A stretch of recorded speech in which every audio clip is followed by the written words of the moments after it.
Today's sermon title was one that I had three things I wanted to say, so I decided to just preach all three. One is called the theme of the day, the groundbreaking resurrection. The second one was committed to the price, and the third was committed to finishing. All of that summarizes how I feel today. That when he died on the cross, it was a groundbreaking moment. When he rose from the dead, it was an incredible groundbreaking moment. It showed us that he was committed to pay whatever price we had to face. He was committed to finishing the course. And in Gethsemane, when he didn't feel like it, when he was struggling through it, he still did it. And that is a sign of commitment. That, my friend, is what makes the difference. Life is not always going to be what you want. It's not always going to be easy. But Christ knew, if I press past this challenge, there's a resurrection on the other side. There's a resurrection on the other side of this difficulty in this moment. Sometimes families get drowned in what's wrong. All you can see is what's not right and how hard this is.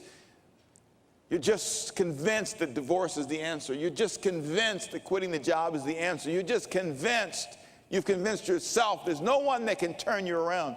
Your mind's made up. I want out. I'm done. It's over. I've seen preachers do that. You just feel like I just can't. Not one more sermon. Not one more. I've seen wives of pastors say, one more sermon, not one more message, not one more day. Quit or else I'm leaving.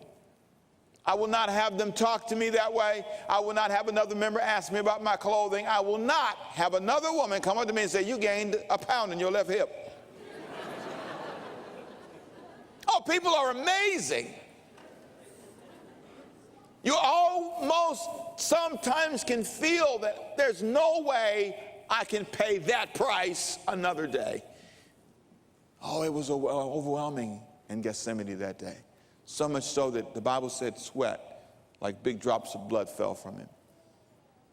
Agonizing over the thought.